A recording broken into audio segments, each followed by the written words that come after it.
All right, we should be live at this point. Ooh. Hopefully the audio is working. We'll find out soon enough. um, yeah, exciting times. We got to get ourselves like a nice little intro thing of how we present ourselves. Like, hey everyone, welcome to the Genesis live stream, or something silly like that. Yeah. You need to do it. I feel like you got to do it. Right. It's gonna be like this. Welcome back to the library. Shh. Uh, yeah, it would be fun times. All right, sound is good. All right, awesome. It looks like I finally got into the swing of doing live streams properly. Um, so we are what 18, 17 days away from the championship. We're 13 days away from where VIP tickets close. A lot of big things coming up. We've actually revealed some of our first cards coming for Origins. And soon enough, players will be getting their first cards. They'll be getting the Electric Pillar, which we revealed a little while ago. And now we released the 5 VIP promos. And also there was a really cool video that came out from Shamrock a little while ago about collectability and raise. So lots of things to talk about. First, foremost, the championship. The numbers are coming in. Things are looking strong. How are you feeling about the event? Are you getting nervous? Are you getting excited? Do you think I've completely mismanaged the entire thing? What's your Well, you've always mismanaged everything, Sid, so that's a guarantee. Sounds about right. That's the confidence I want in my team. I'm not nervous at all. Not at all. No. I mean, we were having that issue with Geo a little while ago that we're now pretty confident is resolved, right? Yeah, you know what? If there is any nervousness I had, it is only from Geo. That is my only nervous point is Geo. Yeah. The thing that excites me is looking at the numbers. We're gonna have more people at this championship than we did at the last. So I mean, it's still small, but it's a passionate group of players, and that's the part that really excites me. It's nice to know that the people who have been a big part of this community are still part of it coming into the championship. Do you think anyone's going to be playing with promo cards at the championship? Playing with promo cards? Yeah, What do you mean? you know, this is a thing of mine. I love it when people have to use the promos, the Future League promos, or their Patreon promos. Do you see people play with those at all when you play at the local stores? Yeah, for 100%. Yeah? I see the organized play. I see the buy a box Brook. Nice. Definitely see those ones. Good. Definitely the top I see. Yeah. You know, so for everyone who's watching, if you come out to the event and you use your promos, it'll make me happy. And isn't that the most important part? Making me happy? Like, isn't this everyone's life goal? No, I only exist to make your life miserable. Sid. All right, so I guess the thing, like I mentioned, we saw a little bit of Origins. Let's talk about some of those things that we've shown already. I gotta get those up on screen, but the first one we've already shown to a bunch of people is the Electric Pillar, right? Yeah. So where is this? Promos.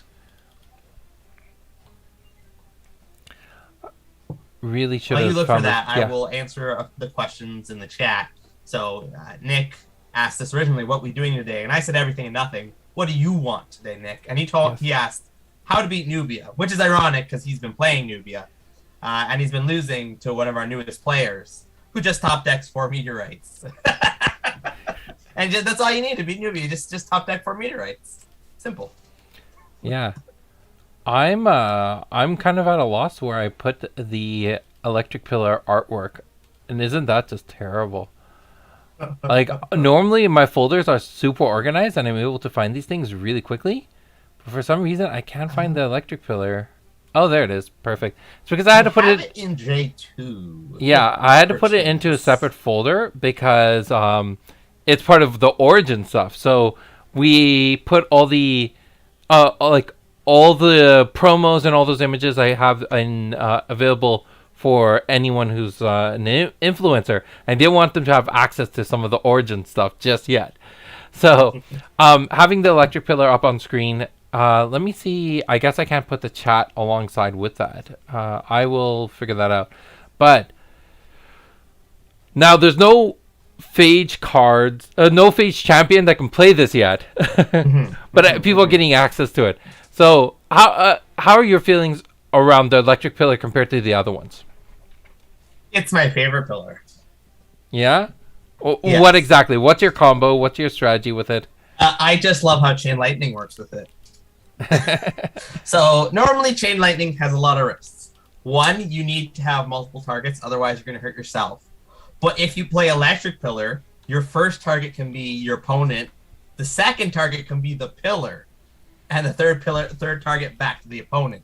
And then not only that, but rather than doing 3, 2, 1, you're doing 4, 2, 2. So your Chain Lightnings are now doing 6 damage to your opponent. That's why I believe Electric Pillar is going to be the best pillar of them all. Yeah, I think Thunderstruck's still heavily played as a card.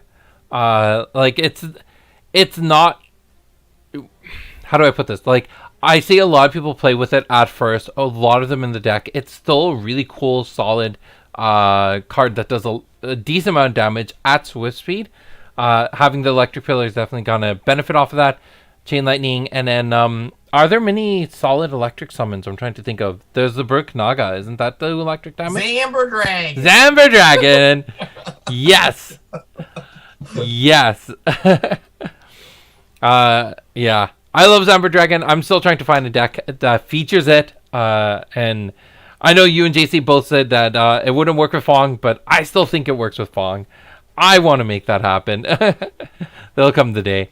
So Zamber Dragon, Chain Lightning, and then there's all the stuff that's going to be coming out in Origins as well, right? Yeah. So Electric Pillar, I think it's really solid. I think it's going to be a good one to just have a few copies of. I love the art of it. That's the part that really kind of stands out for me because Alexandra, who does all of the pillars, I think she did a phenomenal job with. I really loved Air Pillar. That was the one that like sold me on it. But Electric Pillar has to be my second favorite out of all the other ones. That's fair. Yeah, I'm just trying to find the artwork for that and throw that up on screen. Okay, we can skip that. All right, so then we got the VIP Championship promos, right? So those I should be able to find a little bit quicker. Championship. All right, so we are starting with Pari. So I know you renamed this because this was originally Pixie, and when it went through its card pitch contest. Do you know why you renamed it to this? Do you remember that? You demanded I rename this card. Yeah, but where did the name Pari come from? So Pari is just Pixie in another language. Ah, okay. So a big thing for the card pitch contest for anyone who wasn't around at that time. This was back in May. This is 6 months ago, but we were making a series of 6G cards, right? And we just had a bunch of ideas pitched in from a lot of people, and then the community voted on which one would win here. So you got a 12 aura beckon. It does a cast instead of a regular attack ability, dealing 3 damage, and then it has tiny, so it can move onto spots that are occupied. It does not occupy the spot it's on, and it can't be targeted. We've talked about how dangerous evasion is in this game to begin with. Doesn't this take it to the next step? Like, isn't that... how did the Future Leaguers approve it, really? That's the part that I'm curious about. So the funny thing about, Pixie and Pari here is that the issue that came with this, you obviously don't see it on the card here anymore. The issue was never tiny. The issue came with it had a stun also on the attack. And that's what had to go. 3 damage, that's normal for everybody to run AoE damage that deals 3. It's usually you got your Tsunami. You got your Bolt Shot, you got your Meteorites.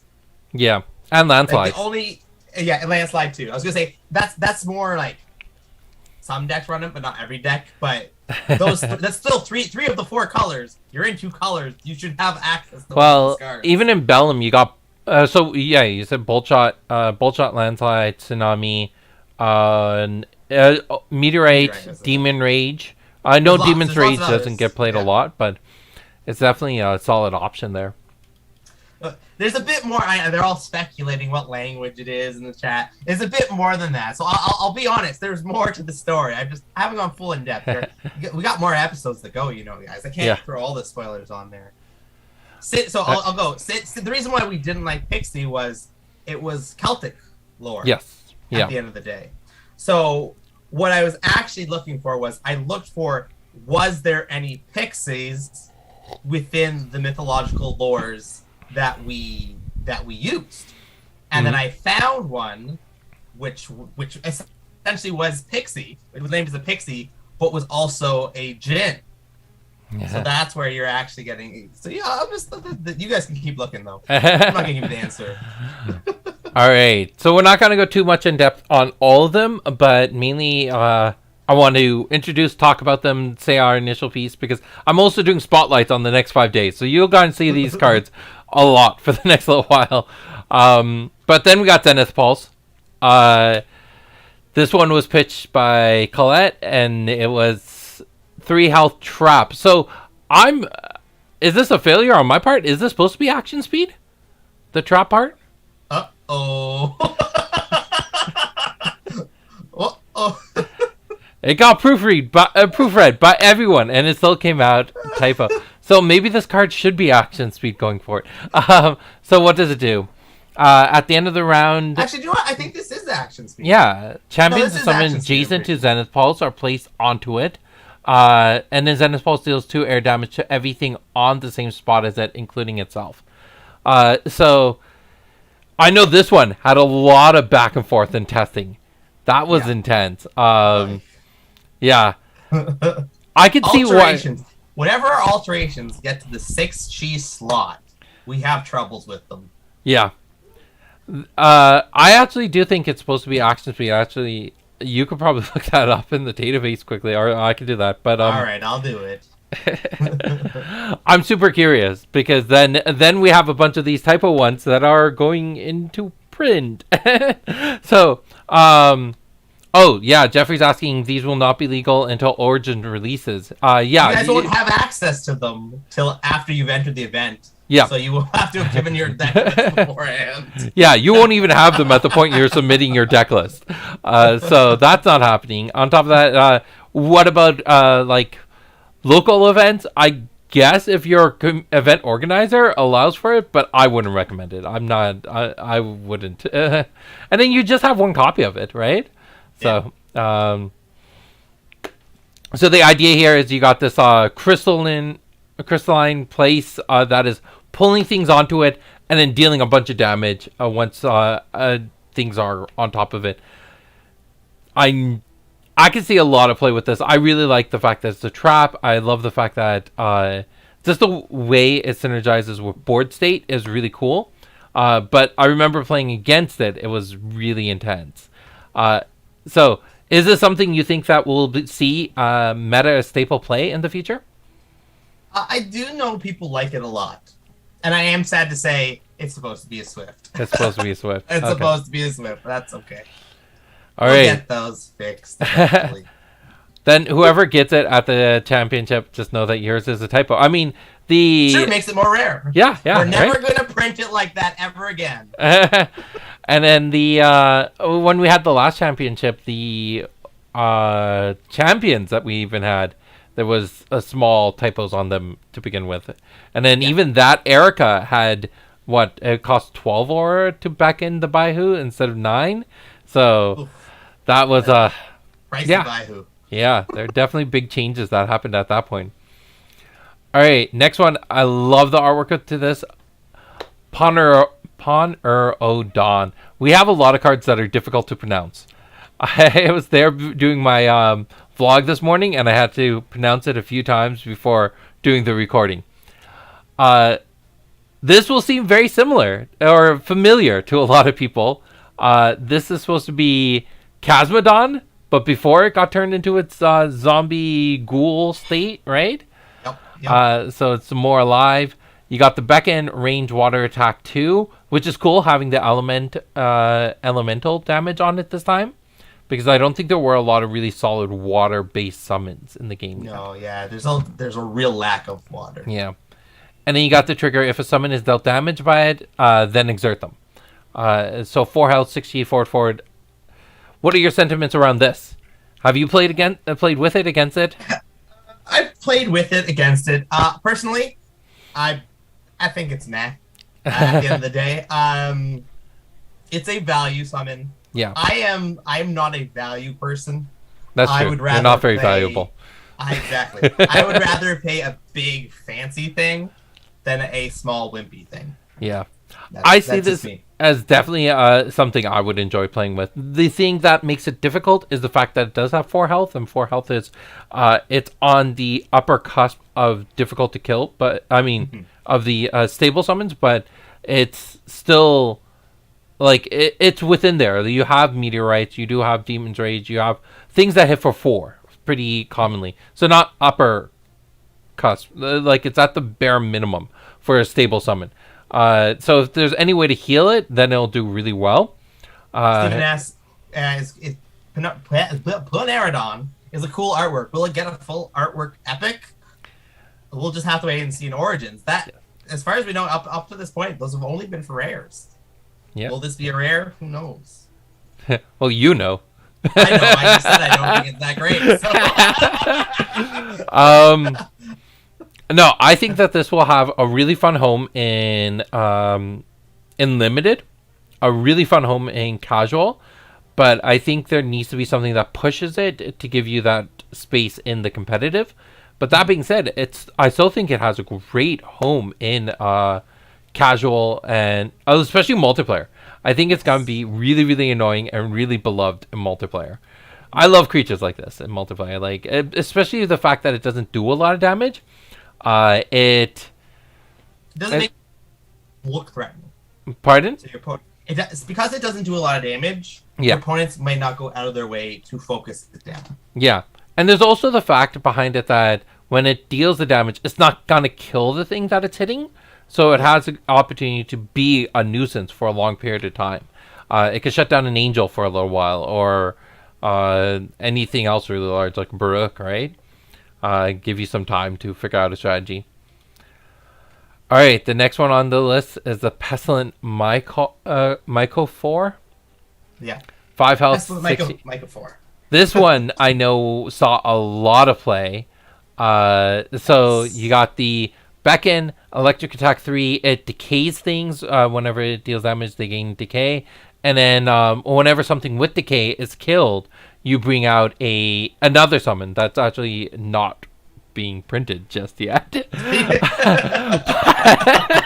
It's a 1 health, 1 attack electric bug, right? Yeah. And so I love the artwork for this. I think this was definitely a more abstract art piece that they did. And I think more than anything, these are what the promos are going to represent, is a really cool abstract piece of art of what's coming in Origins. So this one I really loved. I played against it. I played with it. I think it has a really cool... It's like how... It reminds me of Necrolich, where Necrolich defined a deck type. This card is definitely going to define its own deck type, and it's going to change the way we interact with summons and with the concept of decay, right? All those old summons that decayed and now have a home. Maybe they're not... Oh, well, we'll see. We'll see. I'm curious to see what type of deck. Actually, could you go back to Planeradon for a second? Okay, yeah. Because if you didn't notice... Oh, yeah. That summon is in the artwork of Planeradon. Yep. I love it. Let me see if I can actually get... What would be better is if I can get just the artwork up on the screen. Browse. Let me find the artwork. Yeah, I love that there's a lot of little references in Origins from one creature to another. So where is... This is the thing that always gets to me about doing a live stream, is that you get these awkward silence, and when I'm recording things, I can just record it and then come back to it later and just edit out the awkward silence. I'm wondering if... Oh, yeah, that's why. Because in the art file, it was named something else. Now, something to keep in mind is that the art file is done in CMYK. That's why the colors look so different between this and the image we had on the card. So... But you do see that Pestilent Michael 4 right there underneath it. Yeah. I don't know why Paradon likes to eat fungus-covered ants, but hey, power to it. It does what it does, right? It does what it does. All right, and then we got the last promo going up. Nullify. Nullify. Okay. So Swift, cast, and then negates all abilities by target champion or summon in Nullifies awareness. So the cool thing here is it's not targeting the abilities on the stack. It's targeting a character and just all abilities done by them. Which is... It's weird. It's a weird thing that the game itself has to do something like that. Because, like, if it just targeted the abilities... I was trying to get around the keyword play, right? Yes. Because there's triggers that can be on the stack that don't play. Yeah. Those are things that we sometimes want to nullify. Great thing about this artwork is you get a bit of spoilers. Who's that in the background? I don't know.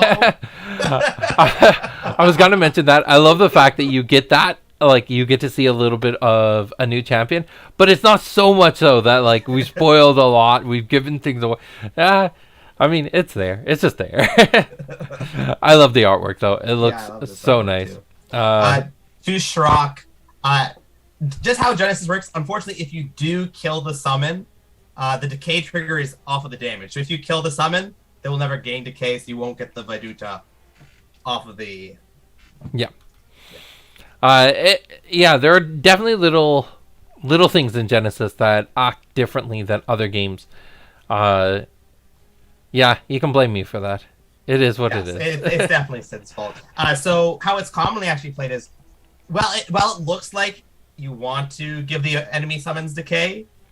It's generally played with, you just play with summons that already have decay on them, and when they die, you're just getting a bonus as well. Mm-hmm. That's just a bonus if you do get to decay a summon and then kill it. It's a little cherry on top.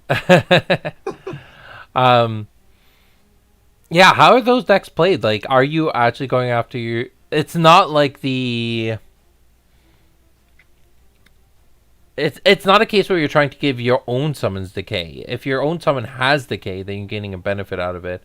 But you do have to go after your opponent's summons. But if they're not running a lot of summons, then what are you doing with it? So you don't need to say turn or round, because it just negates all abilities on the stack at the time. Can you throw up decay for Stephen Penn? Oh, decay or nullify? Nullify. Nullify. Yeah. He was asking how long does nullify last? So it's just when it resolves, it'll just look at all abilities that are currently on the stack and just nullify all those, negate all those ones. I guess it does. It's not 100% clear because it doesn't have that time constraint, but this is once an ability resolves, unless it is talking about future moments in the game, it's just going to do what it does. I like the awareness of this too. Like, I know if I were to design cards like this, especially in the alpha beta stages, this would have just had a forward awareness. Having the side awarenesses definitely gives you a little bit more defense.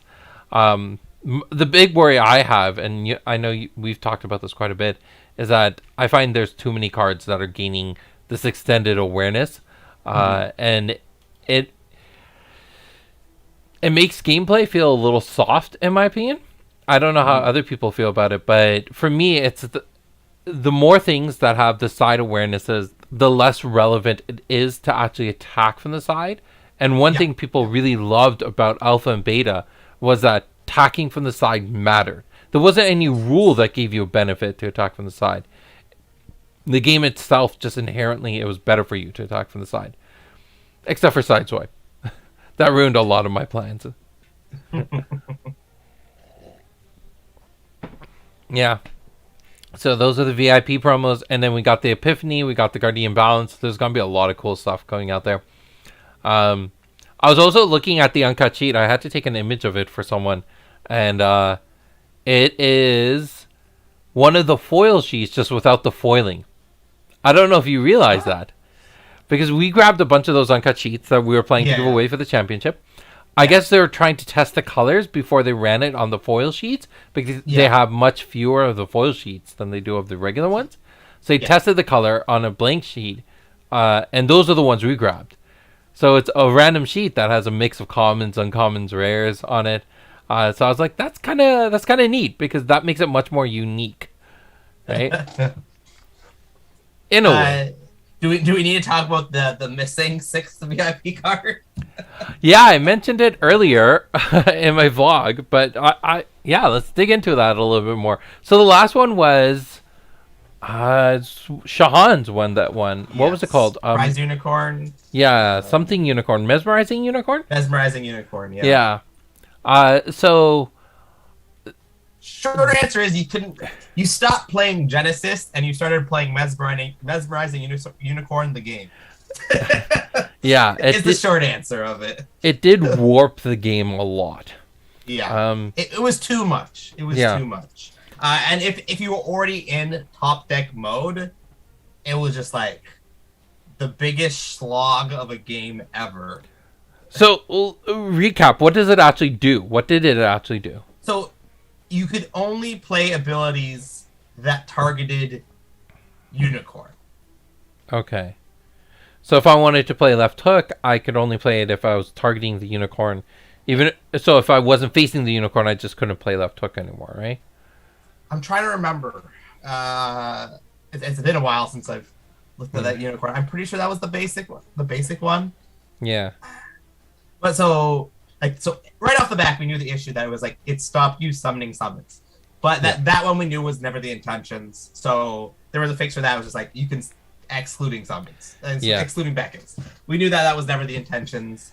But it just came down to it. It's like you want to kill the opponent, but you can't. You can no longer play tsunamis. You can no longer play bolt shots. Except there was a whole lot of weird stuff. Yeah. At the end of the day, there was a lot of weird stuff. You couldn't defend from attacks either. Oh, because you had a unicorn down, and they didn't target the unicorn. Yeah. there's a whole slew of weird things that got affected. Now, that doesn't mean we're not trying to still work on it, right? Like, he rightfully won the pitch contest. We want to get a version of that stays true to the essence of what he designed, but at the same time doesn't break the essence of Genesis. Yeah. I said, Sid, we should just make, a undead unicorn, and then it has no abilities because it's dead. The essence is there. And then we'd have some nice subtext about how glorious and shiny it used to be. Everyone would look at it. So we had to kill it. Yeah. Oh, that would have been... I couldn't do that, though. No. Yeah, I'm really excited for these promos. I think it's nice because it does kind of indicate to everyone that, after the championship, we want to be talking about Origins. I think it's something that even before starting this live stream, we were like, I want to talk about Origins, but we're not. It's just a little sad. So, okay, we got the promos. Is there anything we wanted to talk about more when it came to these cards? Well, is there any other promos at the event that we haven't talked about that we'd want to talk about? For example, do you have perhaps some chibi art? I've never seen those myself on the forum. So, it is definitely something I want to get done, and if we do it, then if we know we can get it done in time, then we'll announce it more. I think that's a safer bet there. Gotcha. Because there's always shipping delays. That's the issue. But there was a last minute decision to do something that someone who's been supporting the game for a long time did something really cool, and we want to show them some love. So we're going to try to do that. But that aside, the things we know we have for sure, we got the promos coming. We got the we have the Epiphany promos. We have the Guardian Balance promos. And then we got the Uncut Sheets.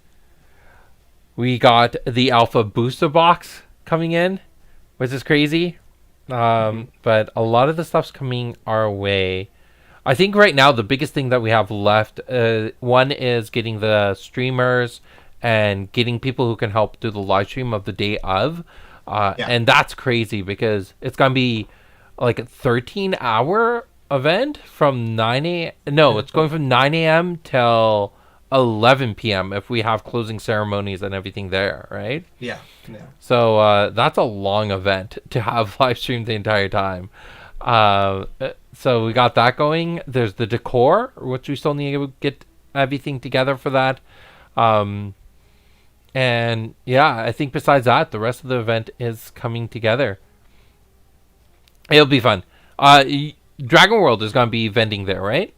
Yep. So we'll have 2 vendors. So you'll be able to get some first edition product from us at Haunted Castle, along with some of the championship stuff, like more t-shirts if you want them, and stuff like that. And then there will be Dragon World there with the singles collection for you to peruse through. I don't know if you have much alpha stuff in your singles collection, though. I think so. Well, it's down low. It's down low. I still have some stuff that I've not gone through, sorted to put online. I'm too busy, we're working on stuff here at Haunted Castles. Go help back at the store. Yeah, just boxes of stuff. All right. So something I wanted to jump into is talk about the video that Shamrock did. Shamrock, I guess, for the collectability of Rays. Yes. And there were some numbers that were actually really surprising to me. I guess I never did the math. I didn't realize how few epics there were, like in print, in circulation. I remember sitting down with someone, and this was when Welcome to J. Lara just came out, and we were talking about the getting an epic bolt shot in that set. And it's like an epic appeared 1 in every 8 packs, and there were 36 epics. So to get a specific epic, you had to buy nearly an entire case or like 12 booster boxes just to get a specific epic. And that's pretty intense. I didn't think about that. So how does that change your perspective on collectability within Genesis? Because I know that's something you and I have, gone back and forth about quite a bit. Does Genesis have enough collectability in it? So I actually talked to Shrock about this. He asked me, why are people, not clamoring to get all the epics? And I tell them, well, there was an issue. It wasn't a bad issue. It was, it was a good-hearted Sid move at the time that the stores that were supporting Genesis got a couple play sets of the epics. So when we were selling them, they didn't feel as a store, they didn't feel rare to us. They were just part of the collection. But then when a player was looking at them, they're like, well, I'm trying to build a deck. I'll just buy the cheaper version. Yeah. They're like, don't get me wrong, certain cards people would buy the epic ones if they really loved them or they felt connected to that card. But because in the beginning, when Raid started, there wasn't that many stores, and those stores had the full collections. Yeah. To us, the stores, it didn't feel like, oh my gosh, we don't have any of these epics. We need to get them. There was no press for us to buy them from players or anything like that. Yeah. To try to sell them. We just had them. And that was out of the goodness of your heart, so that we could sell to our players without having to crack it.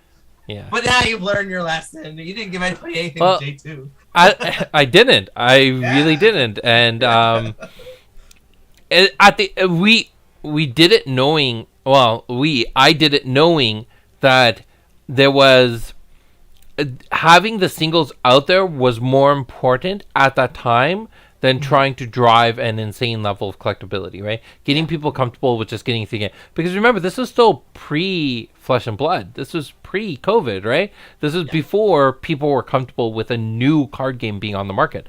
I wasn't competing against other indie games. I was competing against Magic. That was my only real competitor.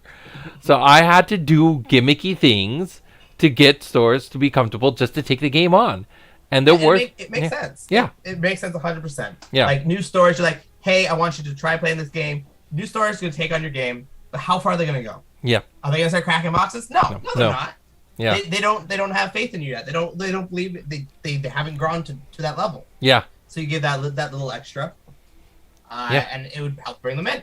That made sense. And it was a pure profit margin for all the stores. And on top of that, it was they got it as a bundle, so it wasn't like I just gave these to everyone. You had to buy.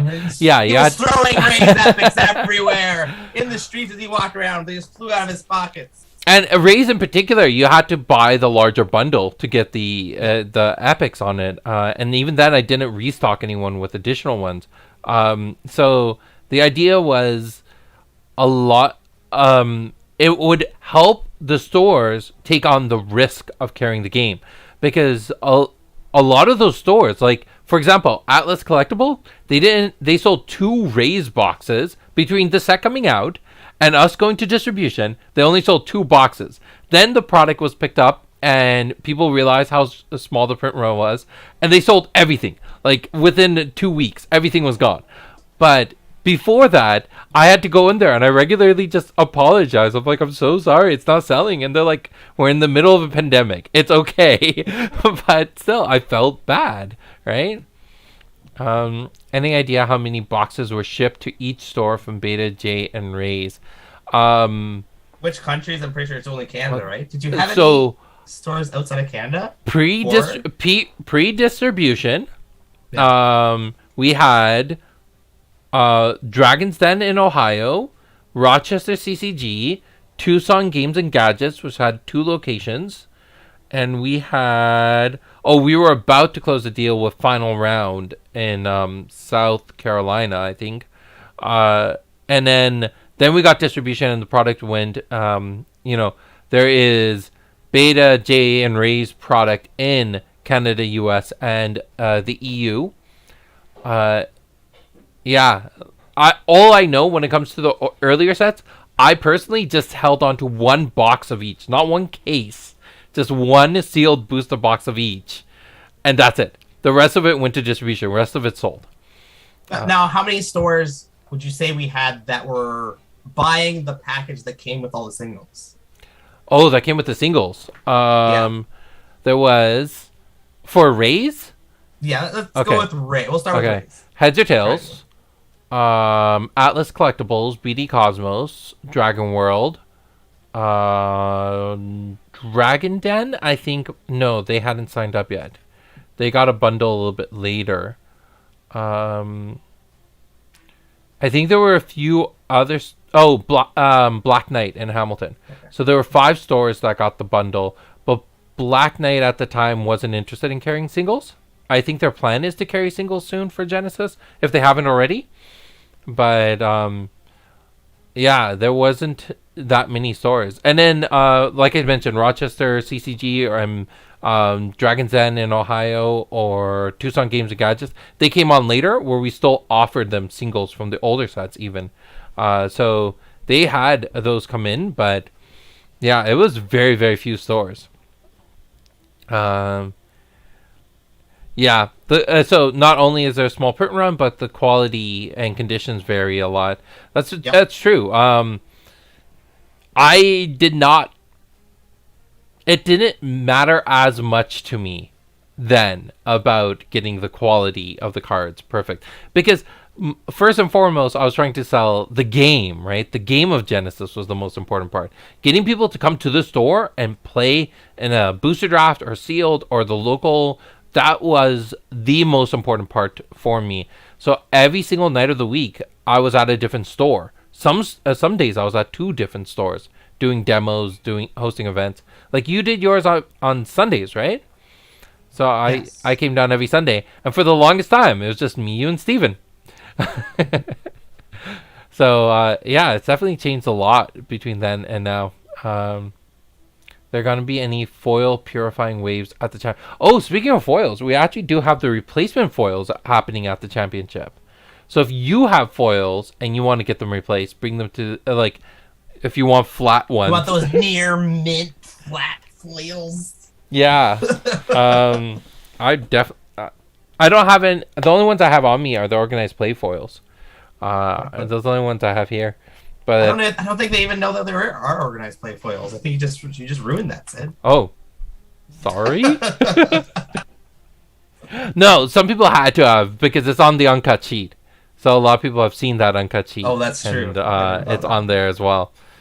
But we didn't release them with the first organized play kits. I think the plan is to have those with the organized play kits starting in January, right? Steve's like, what? I've never told him about the foil. He just finished collecting the non-foil organized play ones. Who was it who just... I was watching someone open up a booster box of... Was it?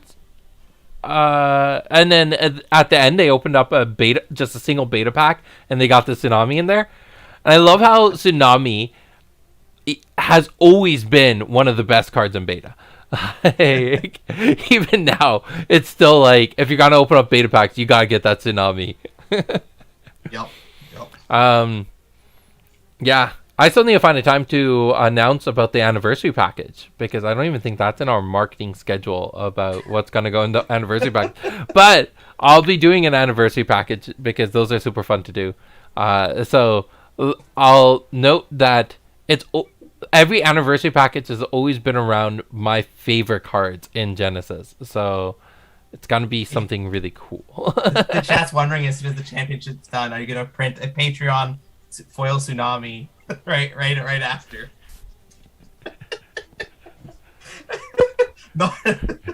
No comment. It's always difficult. Like, when do we say what we want to say? There's so much that I want to say right now. I would say that. I think it'll be that. I think we have said that the missing cards from the past are in Origins. Like, that's not too. But are all of them? Because I think there is still some cards from beta. Only the important ones.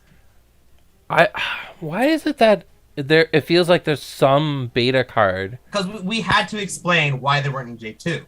Yeah. We've said this. Yeah, so we have stated that Tsunami and Dedicated Studies will be reprinted in Origins. Yes, yeah.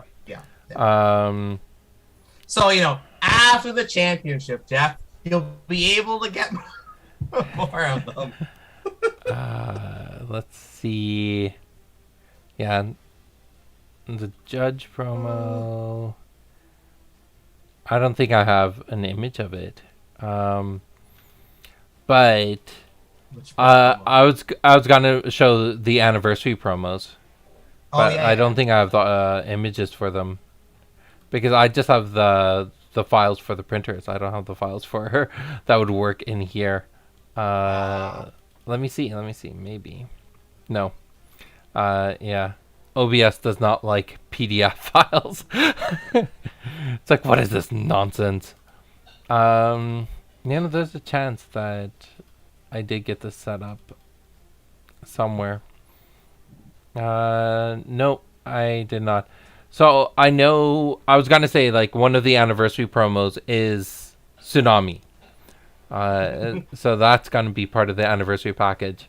I just still trying to work out the pieces of it. Like, the other part of the anniversary. Now, can Jeff pick his anniversary package at the championship?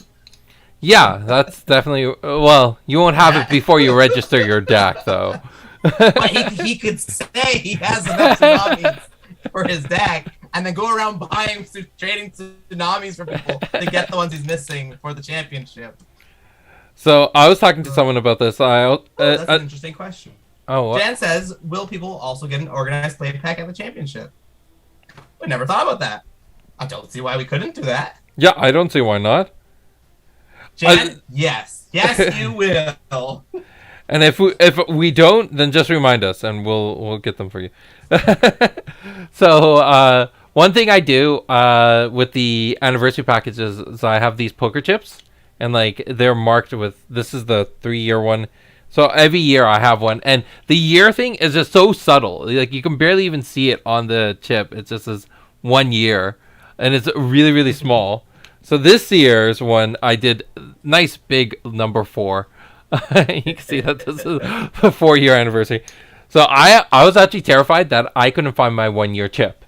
And how bad would that have been if I just did not have a 1-year chip? I have spare 3-year chips, but I don't have any more spare 1 or 2-year chips. But I know I was talking to someone and he's like, I really want to get that 4-year chip. I can't hold the other 3. It's like, I got to get the last one. All right, so we were talking about the collectability. So another part that actually really ruined the collectability of epics was when we said at the last championship that you couldn't play with them at the championship. So did we say you couldn't play with them? You could. So if you had an epic, you couldn't play with the epic card. But what you could do is come to the vendor booth and we would exchange your epic for a text to one, and then at the end of the event you'll get your epic one back. Yeah. And I know some people took advantage of it, and then at the end of the event, I'm like, "Do you want your epics back?" And they're like, "Nah, that's okay." And then they just left with the rares. I hope. One of them was an epic Kabus. One of them was an epic. My Kabus. That's my Kabus. Did you do that? No. This was from. I know who the person was. Not a part of your community. Okay. But yeah, like that happened. And I remember reaching out to him.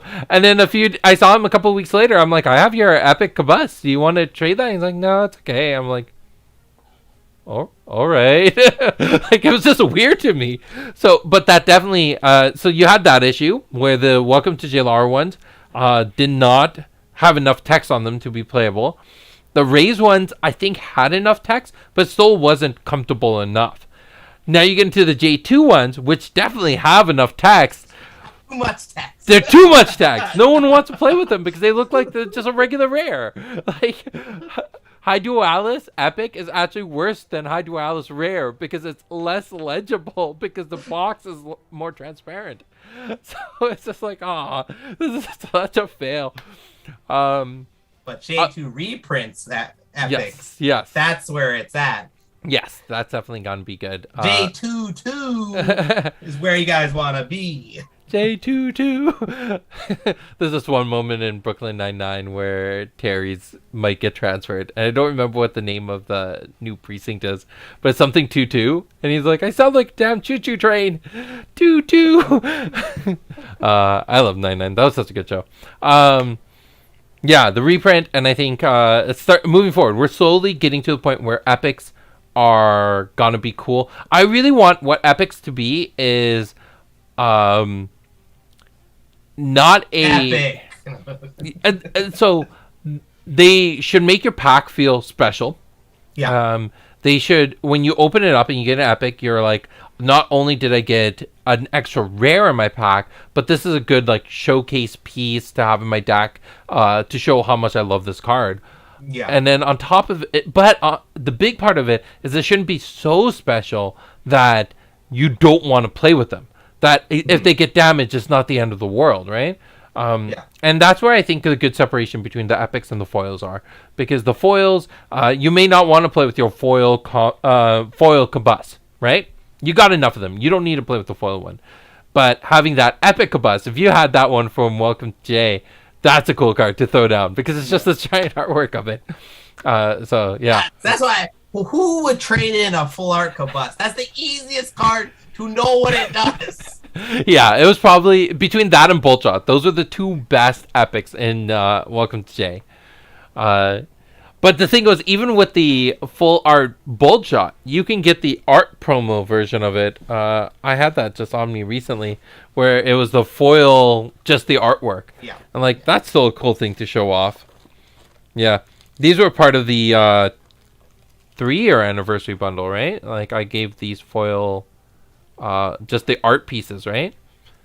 I'm pretty sure those were part of the 3-year bundle. Oh, is there... Jeffrey says, but the foils riffle shuffle so easily. Hey, I would love it if people play with the foils. And remember, if you play with a foil champion, I will, and you win the championship, I will be taking it from you. It'll Yeah, be so noted. if somebody comes in with a full foil deck, we'll give them a prize. I'll Yes. call it right now. We will make a prize for you. Yeah. I had that on my mind because it's actually something that kitchen table Louis said in his video, and he was talking about how it'd be really cool if these games had a reward system that if you did something like you completed the entire set or something like that, you got acknowledged by the company. I was thinking about that. I was like, that'd be really cool if we had a system out there that said if you I've been saying this for years, Sid. What are you on about? Listening to Louis' friend words, your mind. I said this just a week ago too. I brought it back up again. well, You spewed right over it. Continue. Sorry. I'm trying to remember what you said now. So what was your idea? If you go to the Origins special document that recently I made for you, if you look, I have like Genesis challenges, and it's just the various collection challenges. Yeah. So if you did that, like the things I was thinking about is like being able to acknowledge these people on the website somewhere, saying like, oh, this person completed this challenge. But it's definitely something that I guess it's been repeated in my mind a few times. So it's something I'd like to think into. Yeah, I just tune out Alex. It's definitely an issue. He gives me too many ideas. He needs to just go with one thing until it's like resolved, and then we go to the next idea. All right, how much time do we got left? We got 8 minutes. All right, so Jay and Ray's had collectability things with the epics, but how do you feel about Beta? Beta was a weird set because if you got I've in, already said this many times. Beta is my favorite set. yeah. And as we're talking about, you can always get that epic tsunami in your pack. But I meant more like there was nothing collectible about Beta, right? Like if you got a booster box, you got everything, right? Yeah. Well, you got everything and more. Yes, Unless yeah. you got that second library, Sahas. It happens, I swear. Happened more than any other card. You always got the double library of Sahas.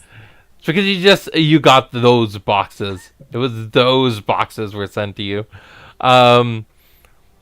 Yeah, I think that was a set that was purely focused on just gameplay. Yeah. More than Alpha. More than that, it's just a product, right? Yeah. Alpha was too expensive. From what you've said, like the boxes themselves cost too much, right, to produce. Yeah, it was pricier to actually manufacture Alpha. So it was a much smaller print run. And on top of that, there were certain cards that even if you bought boxes of, you wouldn't get, like Angel, Primordial, Demon Scroll, and Purifying Wave.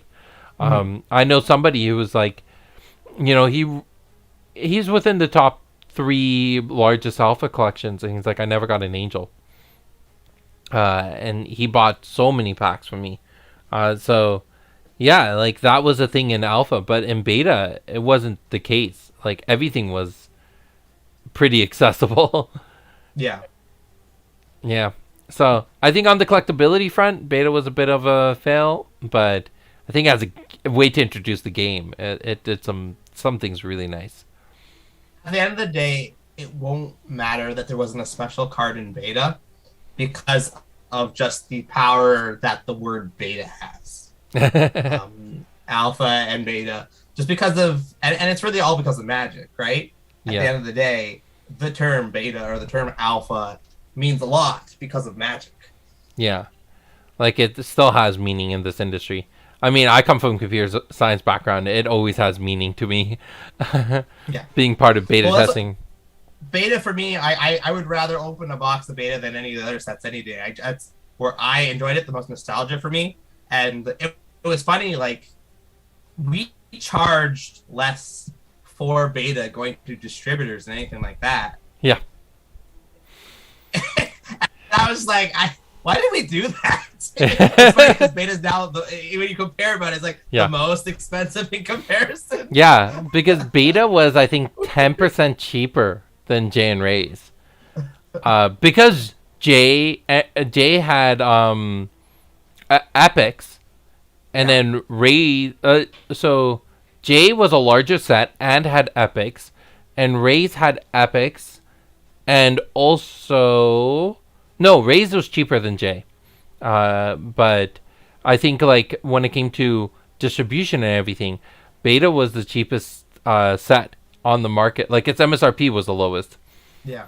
Well, I guess you could also look at it as like you'd already gotten your art beta from alpha before, where J and Ray's you had new art made for them.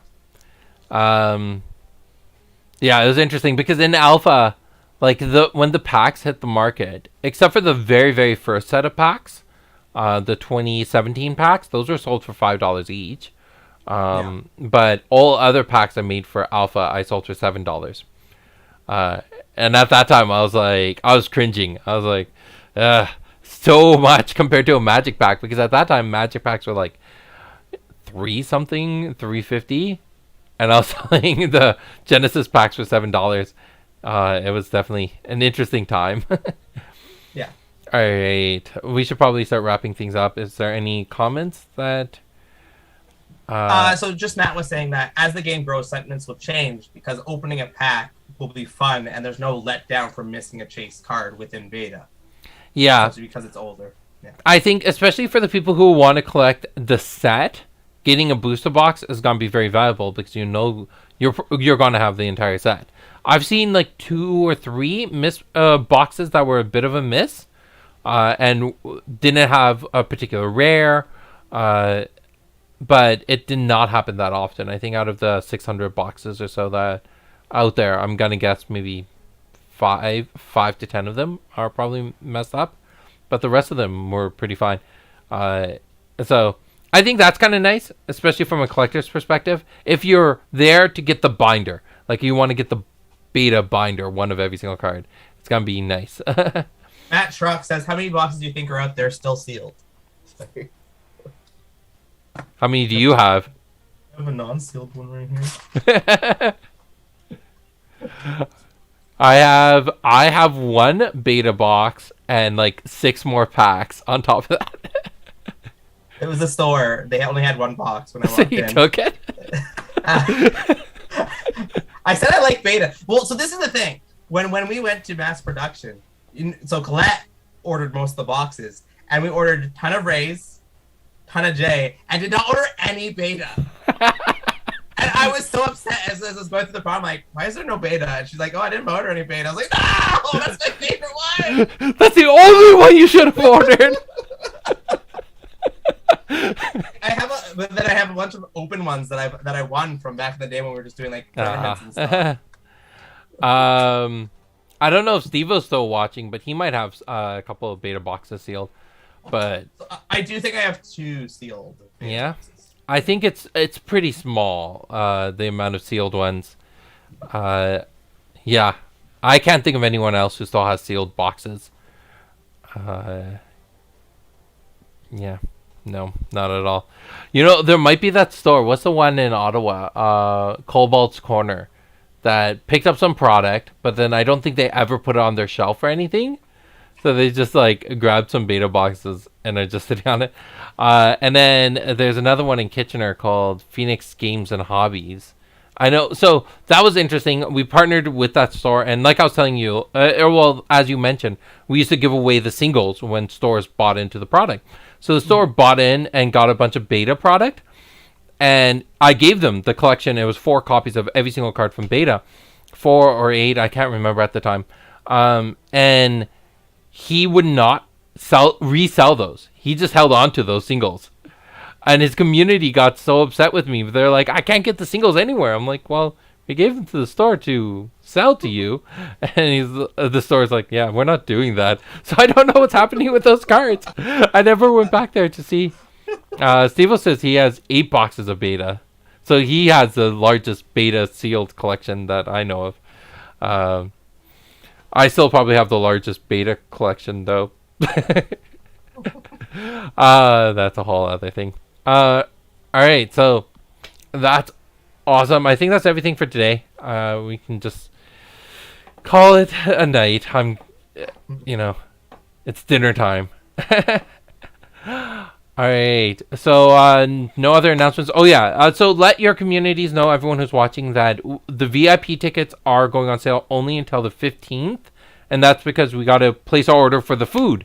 So we need the proper numbers at that time. So once the 15th hits, we're not selling any more VIP, but the general admission ones will have straight up until you could just come and get a ticket at the door. And then what else? We got some special guests that are coming. I just need to confirm them, but they're just more there to support us and see how the community is growing. So it's going to be a lot of awesome stuff. I'm really excited for the event. I'm really excited to show people the space. All right. Any announcements on your end? No, just that special guest Assad Quraishi will be at the championship, guys. I will be there. I know. It's such a surprise. It's like I'm never engaged with this community. All right, everyone, have a wonderful night, and we'll talk to you next week. And yeah, bye. Bye.